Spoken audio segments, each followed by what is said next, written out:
Video में हम 12th का जो फाइनल है उसमें से सेकेंड चैप्टर को कवर करेंगे। तो चलिए जो इसको स्टार्ट करते हैं। पहला सवाल है, मौर्यकालीन से गुप्त काल तक का राजनीतिक एवं आर्थिक इतिहास। यह दूसरा चैप्टर है। पहला है सवाल है, क्षेमेंद्र की रचना कौन सी है? जी हाँ, क्षेमेंद्र की रचना कौन सी है? आपके ऑप्शन है मुद्राक्ष, अर्थशास्त्र, बृहद्रथ कथा, मंजरी और कथाश्रित सागर। इसका जो करेक्ट आंसर हो जाएगा ऑप्शन नंबर सी, बृहद्रथ कथा मंजरी। क्षेमेंद्र की जो रचना थी वह बृहद्रथ कथा मंजरी थी। अगला प्रश्न, दूसरा प्रश्न जो बहुत ही पॉपुलर है और बहुत बार एग्जाम में पूछा गया है।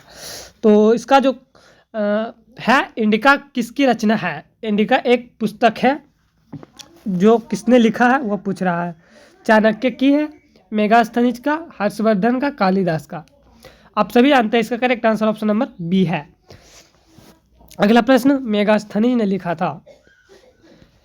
तीसरा नंबर प्रश्न है, किस गुप्त शासक को लिच्छवी दोहित्र कहा जाता है? किस गुप्त शासक को लिच्छवी दोहित्र कहा जाता है? समुद्रगुप्त को, चंद्रगुप्त को, कुमारगुप्त, स्कंदगुप्त।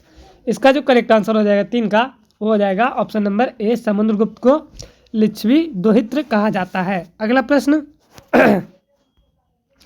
चौथा नंबर प्रश्न है, गुप्त काल में हस्ती सेना का प्रधान को क्या कहते हैं?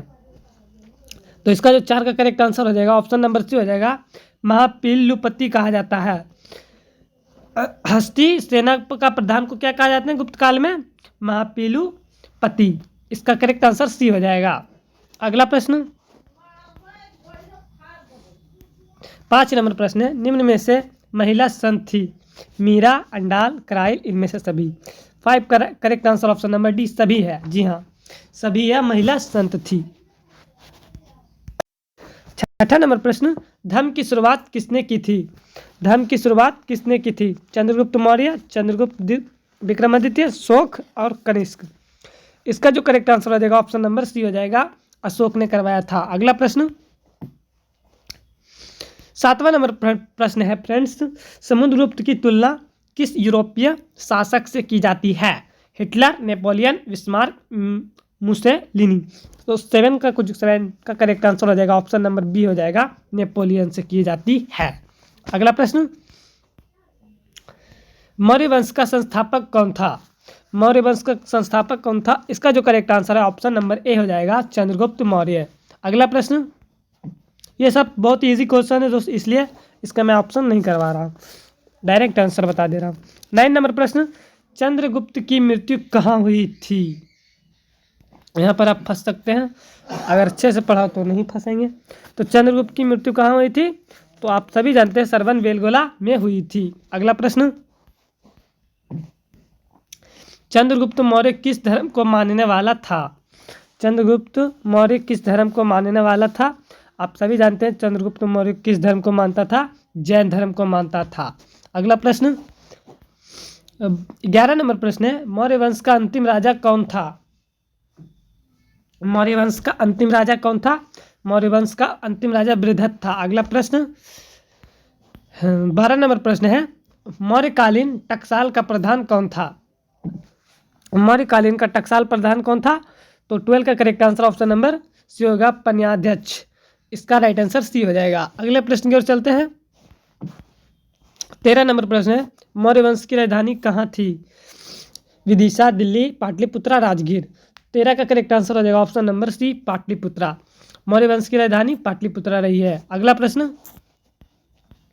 14 नंबर प्रश्न है, मौर्यकालीन कलिंग राज्य कहाँ स्थित पड़ता है? मौर्यकालीन कलिंग राज्य कहाँ पड़ता है? जो कलिंग का युद्ध हुआ ना 261 में हुआ था कलिंग का युद्ध, वही पूछ रहा है कहाँ पड़ता है? वो पड़ता है उड़ीसा में। इसका correct answer option number C हो जाएगा। अगला प्रश्न, मौर्य प्रशासन में समाहर्ता कौन था? मौर्य प्रशासन में समाहर्ता कौन था? तो 15 का correct answer option number B हो जाएगा, राजकीय कर संग्रह अधिकारी। इसका right answer option number B हो जाएगा। अगला प्रश्न, मौर्य काल में बृहदेय क्या था? बृहदेय क्या था? 1617 का जो राइट आंसर है भूमिदान। बृहदेय भूमिदान को कहते थे। अगला प्रश्न, अशोक का व्यक्तिगत धर्म क्या था? अशोक का व्यक्तिगत धर्म अगर पूछा जाए तो हो जाएगा बौद्ध धर्म। जी हाँ, व्यक्तिगत धर्म बौद्ध धर्म। ऐसे तो एक हिंदू ही था, लेकिन बाद में जिसका जो मर्जी। अगला प्रश्न, अशोक ने महेंद्र और संघमित्रा को धर्म प्रचार के लिए किस देश में भेजा गया? आप सभी जानते हैं, आपके ऑप्शन है जापान, मिस्र, बर्मा और सिंहद्वीप। इसका जो करेक्ट आंसर हो जाएगा 18 का ऑप्शन नंबर हो जाएगा डी, श्रीलंका भेजा था इस शहर में, सिंहद्वीप में। ये दोनों इसके पुत्र और पुत्री थी। अगला प्रश्न, अशोक किस वंश का शासक था? नंद वंश, मौर्य वंश, गुप्त वंश, चोल वंश। आप सभी जानते हैं इसका करेक्ट आंसर ऑप्शन नंबर हो जाएगा बी, मौर्य वंश। अगला प्रश्न,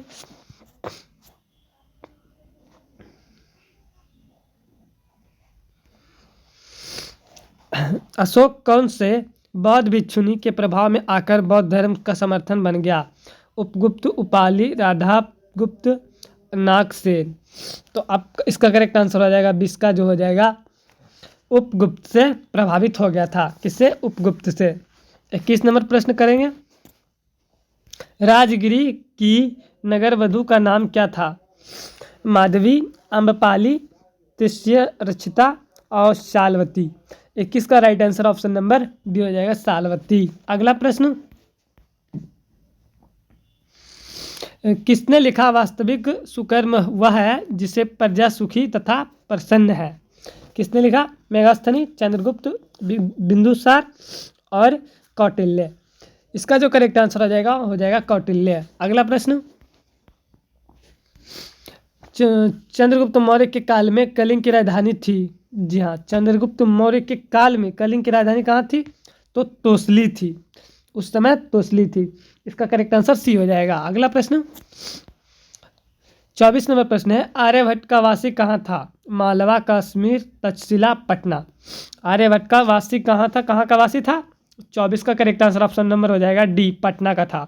अगला प्रश्न, और इस वीडियो का लास्ट प्रश्न है दोस्तों, द्वितीय नगरीकरण के नगरों को क्या कहा जाता था? तो 25 का correct answer option number C है, लौह युगीन नगर। मिलते हैं नेक्स्ट वीडियो में। बाकी आप इंपॉर्टेंट प्रश्न के लिए चैनल को सब्सक्राइब कर सकते हैं। मिलते हैं नेक्स्ट वीडियो में।